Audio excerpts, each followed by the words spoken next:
Hello guys, welcome back to my channel soulful tarot 777. ಇವತ್ತಿನ topic ಬಂದು you versus them.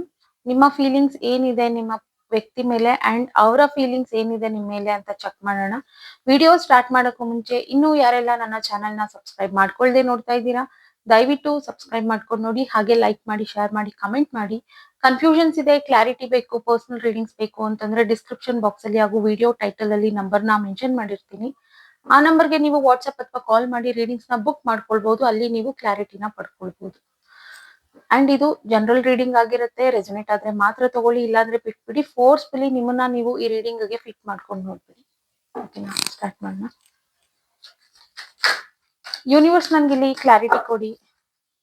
ನನ್ನ viewers ಅವರಿಗೆ ಅವರ ಪರ್ಸನ್ ಬಗ್ಗೆ ಏನ್ ಫೀಲಿಂಗ್ಸ್ ಇದೆ ಅಂಡ್ ಅವರ ಪರ್ಸನ್ಗೆ ಇವ್ರ ಬಗ್ಗೆ ಏನ್ ಫೀಲಿಂಗ್ಸ್ ಇದೆ ಅಂತ ತಿಳಿಸ್ಕೊಡಿ.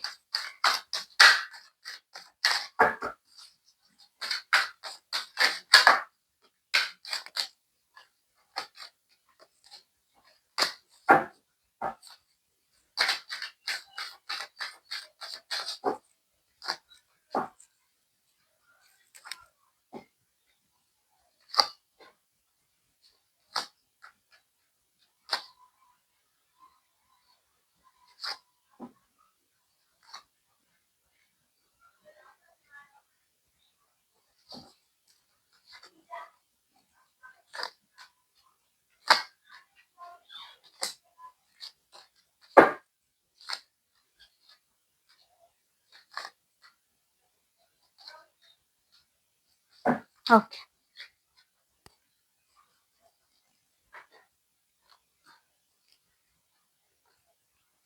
ಇಲ್ಲಿ ನಿಮ್ಮ ಫೀಲಿಂಗ್ಸ್ ನೋಡೋದಾದ್ರೆ ನಿಮಿಗೂ ನಿಮ್ಮ ವ್ಯಕ್ತಿಗೂ ಇಲ್ಲಿ ಸಮ್ ಡಿಸ್ಟೆನ್ಸ್ ಅನ್ನೋದು ಕಾಣ್ತಾ ಇದೆ, ಅಥವಾ no contact, on and off no contact ಅಲ್ಲಿ ಇರ್ಬೋದು.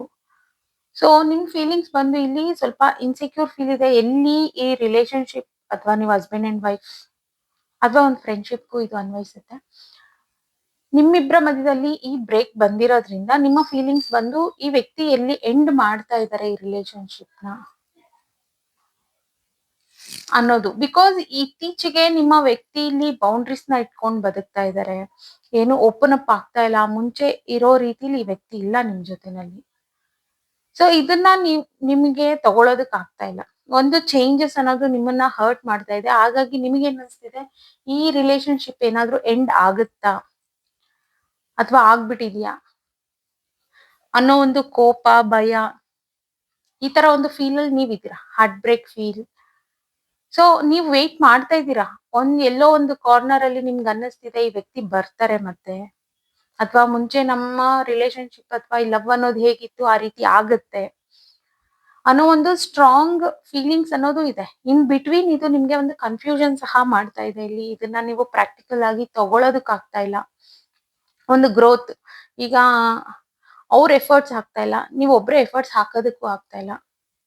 ಎಕ್ಸ್ಪೆಕ್ಟ್ ಮಾಡ್ತಾ ಇದ್ದೀರಾ, ಅವರ ಕಡೆಯಿಂದ ಎಫರ್ಟ್ಸ್ ನ ಎಕ್ಸ್ಪೆಕ್ಟ್ ಮಾಡ್ತಾ ಇದ್ದೀರಾ. ಸೊ ಅಟ್ ಲೀಸ್ಟ್ ಅವ್ರ ಏನಾದ್ರು ಸ್ಟಾರ್ಟ್ ಮಾಡಿದ್ರೆ, ಎಫರ್ಟ್ಸ್ ಹಾಕಿದ್ರೆ ನಾನು ಅದನ್ನ ಕಂಟಿನ್ಯೂ ಮಾಡ್ಬೋದು ಅಂತ. ಅಂಡ್ ಇಲ್ಲಿ ಅವರ ಫೀಲಿಂಗ್ಸ್ ನೋಡೋದಾದ್ರೆ ಡೆಫಿನೆಟ್ಲಿ ನಿಮ್ಮಿಬ್ರಿಗೂ ಜಗಳ ಆಗಿದೆ ಇಲ್ಲಿ. ಅಂಡ್ ಅವರಲ್ಲಿ ಬಂದಿರೋಂತ ಚೇಂಜಸ್ ಅವರಿಗೂ ಗೊತ್ತಾಗ್ತಾ ಇದೆ. ಮುಂಚೆ ಇದ್ದಾಗಿಲ್ಲ ಈ ಪ್ರೀತಿ. ಒಂದು ಮಿಸ್ಅಂಡರ್ಸ್ಟ್ಯಾಂಡಿಂಗ್ಸ್ ಇರ್ಬೋದು, ವಿತ್ ಈಗೋ ಈ ವ್ಯಕ್ತಿ ಇಲ್ಲಿ ವಾಕವೇ ಮಾಡಿರ್ಬೋದು. ಅಂಡ್ ಮ್ಯಾನಿಫೆಸ್ಟ್ ಅನ್ನೋದು ತುಂಬಾ ಸ್ಟ್ರಾಂಗ್ ಆಗಿದೆ. ಅಂಡ್ ಈ ವ್ಯಕ್ತಿ ಫ್ಲರ್ಟ್ ಎನರ್ಜಿ ಅನ್ನೋದು ಕಾಣ್ತಾ ಇದೆ. ನಿಮಗೆ ಈ ವಿಚಾರಗಳು ಗೊತ್ತಾಗಿರ್ಬೋದು ಇವರ ಬಗ್ಗೆ. ಅಂಡ್ ಇನ್ಫ್ಲೂಯೆನ್ಸ್ ಅನ್ನೋದು ಸಹ ಇಲ್ಲಿ ಸ್ಟ್ರಾಂಗ್ ಆಗಿದೆ. ಕೆಲವು ಆಪ್ಷನ್ಸ್ ಅನ್ನೋದು ಇರ್ಬೋದು ಈ ವ್ಯಕ್ತಿ ಲೈಫ್ ಅಲ್ಲಿ. ಬಟ್ ಇಲ್ಲಿ ನೋಡೋದಾದ್ರೆ ಈ ವ್ಯಕ್ತಿ ಇಲ್ಲಿ ಒಂದು ಈ ಫ್ಲರ್ಟ್ ಎನರ್ಜಿ, ಇನ್ಫ್ಲೂಯೆನ್ಸ್ ಆಗೋದು ಅಥವಾ ಆಪ್ಷನ್ಸ್ ಅನ್ನೋದು ಈ ತರ ಇತ್ತು ಅಂತಂದಾಗ, ನಿಮ್ಮ ಜೊತೆನಲ್ಲಿ ಜಗಳ ಮಾಡಿದ್ದಾರೆ ಅಂತಂದ್ರೆ ಅದು ನಿಮ್ಮ ತಪ್ಪಿಂದ ಅಲ್ಲ. ಸೊ ಇವ್ರಿಗೆ ಒಂದು ಸ್ಪೇಸ್ ಬೇಕು ಅಂತ. ಸ್ಪೇಸ್ ಯಾವ ರೀತಿ ಅಂತಂದ್ರೆ, ಇವ್ರು ತುಂಬಾ ಹರ್ಟ್ ಆಗಿದ್ದಾರೆ, ಅಂದ್ರೆ ಒಂದು ಡ್ರಾಮಾನ ಕ್ರಿಯೇಟ್ ಮಾಡಿದ್ದಾರೆ ಇಲ್ಲಿ ಈ ವ್ಯಕ್ತಿ. ನಾನು ತುಂಬಾ ಬೇಜಾರಿಂದ ನಿನ್ನನ್ನ ಬಿಟ್ಟು ಹೋಗ್ತಾ ಇದ್ದೀನಿ ಅಂತ ತೋರ್ಸ್ಕೊಳ್ಳೋ ರೀತಿಲಿ ಡ್ರಾಮಾ ಮಾಡ್ತಾ ಇದ್ದಾರೆ. ಅಂದ್ರೆ ಒಂದು ಸ್ಪೇಸ್ ಅಂತ ನಿಮ್ಮಿಂದ ತಗೊಳ್ಳೋದಿಕ್ಕೆ. ಓಕೆನಾ, ಇಲ್ಲಿ ಸದ್ಯದ ಪರಿಸ್ಥಿತಿಲಿ ನೋಡೋದಾದ್ರೆ ಈ ವ್ಯಕ್ತಿ ಚೆನ್ನಾಗೇ ಇದ್ದಾರೆ. ಅವ್ರ ಲೈಫ್ ಅಲ್ಲಿ ಮ್ಯಾನಿಫೆಸ್ಟ್ ಅನ್ನೋದು ಇದೆ, ನೀವು ಬೇಕು. ಅಂಡ್ ನಿಮ್ಮನ್ನ ಹೇಗೆ ಮತ್ತೆ ಪಡ್ಕೊಳ್ಬೇಕು ಅನ್ನೋದು ಈ ವ್ಯಕ್ತಿಗೆ ಚೆನ್ನಾಗಿ ಗೊತ್ತಿದೆ. ಹಾಗಾಗಿನೇ ಈ ಕಾಂಟ್ಯಾಕ್ಟ್ ಅನ್ನೋದು ಕಂಪ್ಲೀಟ್ ನೋ ಕಾಂಟ್ಯಾಕ್ಟ್ ಆಗ್ದಿಲ್ದಿರ ಆನ್ ಅಂಡ್ ಆಫ್ ಅಲ್ಲಿ ಇರೋದು. ಸಮ್ ಫ್ಲರ್ಟ್ ಎನರ್ಜಿ ಮತ್ತೆ ಆಪ್ಷನ್ಸ್ ಅನ್ನೋದಂತೂ ಕಾಣ್ತಾ ಇದೆ ಇಲ್ಲಿ. ಸೊ ಇದು ಗೊತ್ತಿದ್ರೆ ಮಾತ್ರ ಈ ಪಾಯಿಂಟ್ ನ ತಗೊಳ್ಳಿ, ಇಲ್ಲಾಂದ್ರೆ ಬಿಟ್ಬಿಡಿ. ಅಂಡ್ ನಿಮಗೆ ಕೆಲವ್ರಿಗೆ ಗೊತ್ತಿದೆ ನಿಮ್ಮ ವ್ಯಕ್ತಿ ಏನ್ ಮಾಡಿದ್ರು, ಯಾಕೆ ಈ ಡಿಸ್ಟೆನ್ಸ್ ಬಂತು, ನೋ ಕಾಂಟ್ಯಾಕ್ಟ್ ಅನ್ನೋದೆಲ್ಲಾನು. ಸೊ ಕೆಲವ್ರು ನೀವು ಅನ್ಕೊಳ್ತಿದ್ದೀರಾ ಇವ್ರ ಕಡೆಯಿಂದಾನೇ ನಂಗೆ ಮೋಸ ಆಗಿತ್ತು ಅನ್ನೋ ರೀತಿಲಿ. ಬಟ್ ಸದ್ಯದ ಪರಿಸ್ಥಿತಿಗೆ ಆ ವ್ಯಕ್ತಿಗೆ ನಿಮ್ಮನ್ನ ಹೇಗ್ ಹೋಲ್ಸ್ಕೊಳ್ಳೋದಂತ ಗೊತ್ತು ಹೊರ್ತು ಈಗ ಸದ್ಯಕ್ಕೆ ಯಾವ್ದೇ ಫೀಲಿಂಗ್ಸ್ ಅನ್ನೋದು ಕಾಣ್ತಿಲ್ಲ ಇಲ್ಲಿ. ಈ ಕಡೆ ಪ್ರೀತಿ ಇರ್ಬೋದು, ಕೋಪ ಇರ್ಬೋದು, ಎಲ್ಲದನ್ನು ಇಟ್ಕೊಂಡು ಬದುಕ್ತಿರೋದು ಇಲ್ಲಿ ನೀವೇ. ಇವ್ರು ಮಾತ್ರ ಬೌಂಡ್ರೀಸ್ ನ ಇಟ್ಕೊಂಡು ಬದುಕ್ತಾ ಇದಾರೆ. ಎಲ್ಲೂ ನಿಮ್ಗೆ ಕ್ಲಾರಿಟಿ ಅನ್ನೋದು ಸಿಗ್ತಾ ಇಲ್ಲ ಇವ್ರು ಏನ್ ಮಾಡ್ತಾ ಇದಾರೆ ಇವರ ಲೈಫ್ ಅಲ್ಲಿ. ಬಟ್ ಅವ್ರು ನಿಮಗೆ ಅವ್ರನ್ನ ಅವ್ರು ಪೋರ್ಟ್ರೇ ಮಾಡ್ಕೊಳ್ಳೋದು, ನಾನು ತುಂಬಾ ಡಿಸ್ಟರ್ಬ್ ಆಗಿದ್ದೀನಿ ಅಂಡ್ ನಮ್ಮಿಬ್ಬರ ಮಧ್ಯದಲ್ಲಿ ಬಾಂಡಿಂಗ್ ಅನ್ನೋದು ಮುಂಚೆ ಇದ್ದಾಗಿಲ್ಲ, ಸೊ ಹಾಗಾಗಿ ನಾನು ಇಲ್ಲಿ ವಾಕ್ ಅವೇ ಮಾಡಿದೀನಿ, ಏನೋ ಒಂದು ರೀಸನ್ಸ್ ಅನ್ನೋದನ್ನ ಕೊಡ್ತಾ ಇದ್ದಾರೆ ಇಲ್ಲಿ.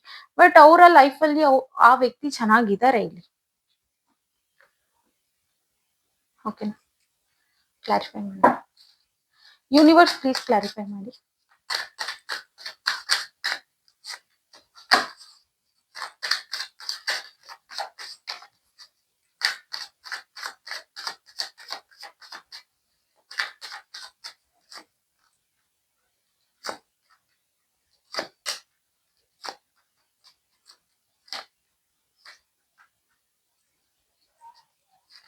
ನಿಮಗೆ ಟೈಮ್ಸ್ ಅನ್ಸುತ್ತೆ ಆ ವ್ಯಕ್ತಿ ಬಿಹೇವಿಯರ್ ನಲ್ಲಿ ಈ ತರ ಚೇಂಜಸ್ ಆಗಿರೋದ್ರಿಂದ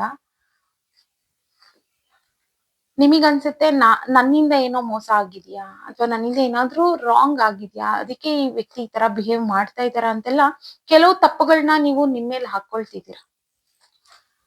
ಓಕೆನಾ? ಈಗ್ಲೂ ಆ ವ್ಯಕ್ತಿ ಯಾವಾಗ್ಲಾದ್ರೂ ಅಪರೂಪ ಕಾಲ್ ಮಾಡಿದ್ರು ನಿಮ್ಮನ್ನ ಎಷ್ಟು ಇಷ್ಟ ಪಡ್ತಾರೆ ಅನ್ನೋ ತರಾನೇ ಅವರು ತೋರ್ಸ್ಕೊಳ್ಳೋದು ಇದೆ ಇಲ್ಲಿ. ಬಟ್ ನೀವು ಸ್ವಲ್ಪ ಹುಷಾರಾಗಿರ್ಬೇಕು ಇಲ್ಲಿ. ಸೊ ಅನ್ನೆಸೆಸರಿ ನೀವು ವೇಟ್ ಮಾಡ್ಕೊಂಡಿದ್ದೀರಾ ಆಕ್ಷನ್ಸ್ ಏನಾದ್ರು ತಗೊಳ್ಬೇಕು ಅಂತ ಅನ್ಕೊಂಡು. ನೀವು ಏನಾದ್ರೂ ಡಿಸೈಡ್ ಮಾಡ್ಬೇಕು ಅಂತಂದ್ರೆ ನೀವು ಓನ್ ಆಗಿ ಡಿಸೈಡ್ ಮಾಡಿ. ಆ ವ್ಯಕ್ತಿ ಡಿಸೈಡ್ ಮಾಡ್ಲಿ ಅಂತ ನೀವು ವೇಟ್ ಮಾಡ್ಕೊಂಡು ಕುತ್ಕೊಳ್ಬೇಡಿ. ಓಕೆನಾ? ಬಿಕಾಸ್ ಇಲ್ಲಿ ಆ ವ್ಯಕ್ತಿಗೆ ಇಲ್ಲಿ ನೋಡೋದಾದ್ರೆ ಇಲ್ಲಿ ಪ್ರೀತಿ ಅನ್ನೋದು ಕಾಣ್ತಿರೋದು ಕಮ್ಮಿ. ಒಂದ್ ಈಸಿ ಮೂವಿಂಗ್ ಅಲ್ಲಿ ಇದಾರೆ. ಈಗ ಹೇಳ್ಬೇಕು ಅಂತಂದ್ರೆ ಆಪ್ಷನ್ಸ್ ಅನ್ನೋದು ಇದೆ ಆ ವ್ಯಕ್ತಿ ಲೈಫ್ ಅಲ್ಲಿ. ಈಸಿಯಾಗಿ ಒಬ್ರಿಂದ ಒಬ್ರ ಜೊತೆನಲ್ಲಿ ಮಾತಾಡೋದಿರ್ಬೋದು, ಈ ತರ ಮುಂದೆ ಹೋಗ್ತಾ ಇದಾರೆ ಅವರು. ಯಾರ ಬಗ್ಗೆನೂ ಅವ್ರು ಅಲ್ಲಿ ಯೋಚನೆ ಮಾಡ್ತಾ ಇಲ್ಲ, ಅಥವಾ ಏನ್ ಫೀಲಿಂಗ್ಸ್ ಅನ್ನೋದನ್ನ ಬೇರೆಯವ್ರಿಗೆ ಹುಟ್ಟಿಸ್ತಾ ಇದ್ದಾರೆ ಅನ್ನೋದು ಸಹ ಆ ವ್ಯಕ್ತಿ ಎಲ್ಲೂ ಯೋಚನೆ ಮಾಡ್ತಾ ಇಲ್ಲ. ಅಂಡ್ ಬೇಕು ಅಂತಾನೆ ಇಲ್ಲಿ ಕೆಲವು ಡ್ರಾಮಾನ ಮಾಡ್ತಿರೋ ಇದು ಕಾಣ್ತಾ ಇದೆ ಇಲ್ಲಿ. ಸೊ ಹಾಗಾಗಿ ನೀವು ಆದಷ್ಟು ಸ್ವಲ್ಪ ಕೇರ್ಫುಲ್ ಆಗಿರ್ಬೇಕು. ಅಂಡ್ ನಿಮಗ್ ಗೊತ್ತಿರುತ್ತೆ ಇದು ಮುಂಚೆ ಈ ವ್ಯಕ್ತಿ ಏನ್ ಬಿಹೇವ್ ಮಾಡಿದ್ರು ಏನು ಅಂತ ಅಂದ್ಬಿಟ್ಟು ಗೊತ್ತಿರುತ್ತೆ. ಸೊ ರೆಸೊನೇಟ್ ಆದ್ರೆ ಮಾತ್ರ ತಗೊಳ್ಳಿ. ಅಂಡ್ ಸಡನ್ ಆಗಿ ಈ ವ್ಯಕ್ತಿ ಮತ್ತೆ ನಿಮ್ಮ ಜೊತೆನಲ್ಲಿ ಮುಂಚೆ ಇರೋ ರೀತಿಲಿ ಇರೋದಿಕ್ಕೆ ಸ್ಟಾರ್ಟ್ ಮಾಡ್ತಾರೆ, ಅಥವಾ ಹೇಳ್ಬೋದು ಕಾಲಲ್ಲಿ ಹೇಳ್ಬೋದು ನಿಮ್ಮ ಹತ್ರ. ಓಕೆನಾ? ಸೊ ಆದಷ್ಟು ನೀವು ಕೇರ್ಫುಲ್ ಆಗಿರೋದು ಬೆಟರ್. ಇಲ್ಲಿ ಒಂದು ಅಪ್ರೋಚ್ ಅನ್ನೋದು ಬರುತ್ತೆ ಈ ವ್ಯಕ್ತಿ ಕಡೆಯಿಂದ, ಸಾರಿ ಕೇಳ್ಬೋದು, ಈಗ ಆಗಿರೋ ಸಿಚುವೇಶನ್ ಬಗ್ಗೆ ಎಲ್ಲ ಎಕ್ಸ್ಪ್ಲೈನ್ ಮಾಡಿ, ಅಥವಾ ನಾನು ಚೇಂಜ್ ಆಗ್ತೀನಿ ಅಂತಾನು ಸಹ ಈ ವ್ಯಕ್ತಿ ಹೇಳ್ಬೋದು ಇಲ್ಲಿ. ಬಟ್ ಸ್ವಲ್ಪ ಕೇರ್ಫುಲ್ ಆಗಿರಿ. ಅವರ ಚೇಂಜಸ್ ಜೊತೆಲಿ ಅವರ ಬರೀ ಮಾತಲ್ಲ, ಅವರ ಆಕ್ಷನ್ ಸಹ ಚೇಂಜ್ ಆಗ್ಬೇಕಿಲ್ಲಿ. ಸೊ ಆಗಿದ್ದಾಗ ಮಾತ್ರ ನೀವು ಅಕ್ಸೆಪ್ಟ್ ಮಾಡ್ಕೊಳ್ಳಿ. ಓಕೆನಾ? ಯೂನಿವರ್ಸ್ ಇನ್ನೂ ಸ್ವಲ್ಪ ಇಲ್ಲಿ ಕ್ಲಾರಿಫೈ ಮಾಡಿ.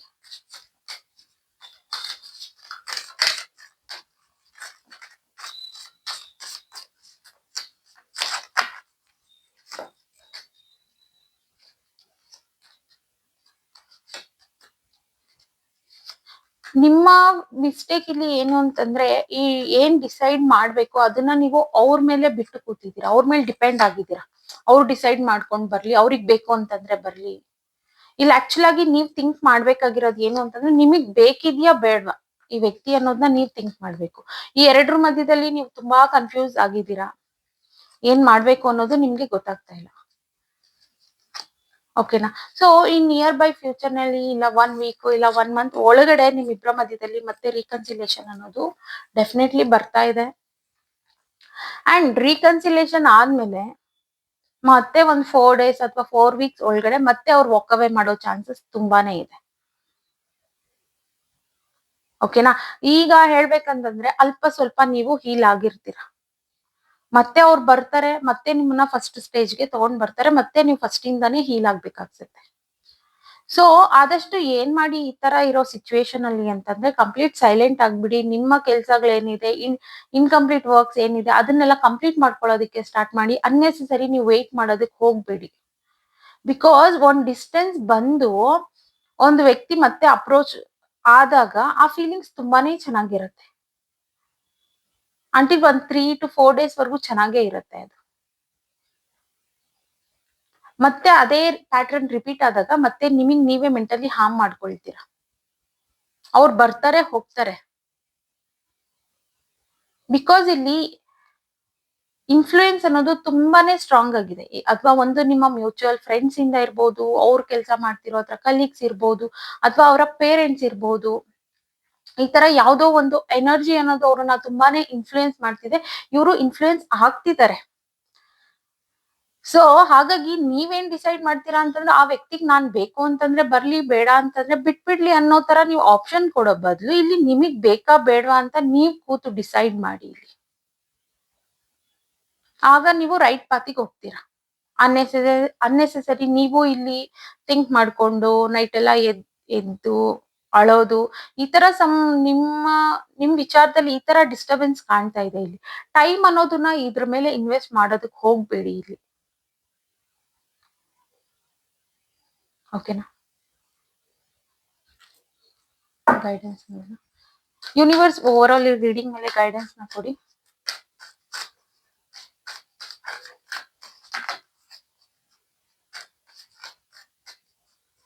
ಅವರಿಗೆ ಸದ್ಯಕ್ಕೆ ಯಾವ್ದೇ ಇದ್ರಲ್ಲಿ ಫೀಲಿಂಗ್ಸ್ ಅನ್ನೋದು ಬರ್ತಾ ಇಲ್ಲ.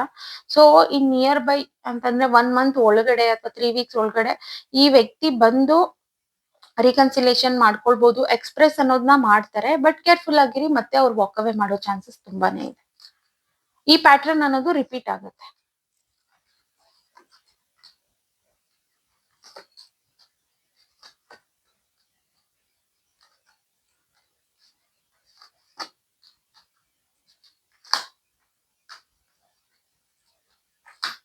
ಓಕೆನಾ. ಸೊ ಇಲ್ಲಿ ಒಂದ್ಸಲ ಟ್ವೈಸ್ ಥಿಂಕ್ ಮಾಡಿ, ಚೆನ್ನಾಗಿ ನೀವು ಥಿಂಕ್ ಮಾಡಿ ಆಮೇಲೆ ಡಿಸೈಡ್ ಮಾಡಿ. ಬಿಕಾಸ್ ಮತ್ತೆ ನೀವು ಮೋಸ ಹೋಗೋ ಚಾನ್ಸಸ್ ಇಲ್ಲಿ ತುಂಬಾನೇ ಕಾಣ್ತಾ ಇದೆ. ನೀವ್ ಏನಾದ್ರೂ ಒಂದು ಡಿಸೈಡ್ ಮಾಡೋದಕ್ಕೆ ಹೆಲ್ಪ್ಲೆಸ್ ಫೀಲ್ ಮಾಡ್ಕೊಳ್ಬೇಡಿ ಅಂಡ್ ಡಿಪೆಂಡ್ ಸಹ ಆಗ್ಬೇಡಿ. ಆಕ್ಷನ್ ತಗೊಳ್ಳಿ. ನಿಮ್ಗೆ ಅನ್ಸಿದ್ರ ಪ್ರಕಾರ ನೀವು ಆಕ್ಷನ್ ನ ತಗೊಂಡು ನೀವು ಅಲ್ಲಿ ಕ್ಲಾರಿಫೈ ಮಾಡ್ಕೊಳ್ಳಿ. ಓಕೆನಾ. ಇನ್ಯಾರೋ ಬಂದು ನಿಮ್ಗೆ ಕ್ಲಾರಿಟಿ ಕೊಡ್ತಾರೆ, ಈ ರಿಲೇಶನ್ಶಿಪ್ ಬಗ್ಗೆ ಅವ್ರು ಕ್ಲಾರಿಟಿ ಕೊಡ್ಲಿ, ಇದೆಲ್ಲ ಟೈಮ್ ನ ನೀವು ವೇಸ್ಟ್ ಮಾಡ್ತಾ ಇದೀರ ಇಲ್ಲಿ. ಓಕೆನಾ. ಓಕೆ ಗೈಸ್, ಇವತ್ತಿನ ರೀಡಿಂಗ್ ಇಷ್ಟೇ. ಇನ್ನು ಯಾರೆಲ್ಲ ನನ್ನ ಚಾನೆಲ್ ನ ಸಬ್ಸ್ಕ್ರೈಬ್ ಮಾಡ್ಕೊಳ್ದೆ ನೋಡ್ತಾ ಇದ್ದೀರಾ ದಯವಿಟ್ಟು ಸಬ್ಸ್ಕ್ರೈಬ್ ಮಾಡ್ಕೊಂಡು ನೋಡಿ. ಹಾಗೆ ಲೈಕ್ ಮಾಡಿ, ಶೇರ್ ಮಾಡಿ, ಕಮೆಂಟ್ ಮಾಡಿ. ಕನ್ಫ್ಯೂಷನ್ಸ್ ಇದೆ, ಕ್ಲಾರಿಟಿ ಬೇಕು, ಪರ್ಸನಲ್ ರೀಡಿಂಗ್ಸ್ ಬೇಕು ಅಂತಂದ್ರೆ ಡಿಸ್ಕ್ರಿಪ್ಷನ್ ಬಾಕ್ಸ್ ಅಲ್ಲಿ ಹಾಗೂ ವಿಡಿಯೋ ಟೈಟಲ್ ಅಲ್ಲಿ ನಂಬರ್ ನ ಮೆನ್ಷನ್ ಮಾಡಿರ್ತೀನಿ. ಆ ನಂಬರ್ಗೆ ನೀವು ವಾಟ್ಸ್ಆಪ್ ಅಥವಾ ಕಾಲ್ ಮಾಡಿ ರೀಡಿಂಗ್ಸ್ ನ ಬುಕ್ ಮಾಡ್ಕೊಳ್ಬಹುದು. ಅಲ್ಲಿ ನೀವು ಕ್ಲಾರಿಟಿನ ಪಡ್ಕೊಳ್ಬಹುದು. ಅಂಡ್ ಇದು ಜನರಲ್ ರೀಡಿಂಗ್ ಆಗಿರುತ್ತೆ. ರೆಸೊನೇಟ್ ಆದ್ರೆ ಮಾತ್ರ ತಗೊಳ್ಳಿ, ಇಲ್ಲಾಂದ್ರೆ ಬಿಟ್ಬಿಡಿ. ಫೋರ್ಸ್ಫುಲಿ ನಿಮ್ಮನ್ನ ನೀವು ಈ ರೀಡಿಂಗ್ ಗೆ ಫಿಟ್ ಮಾಡ್ಕೊಂಡು ನೋಡ್ಬೋದು. Thank you guys, by.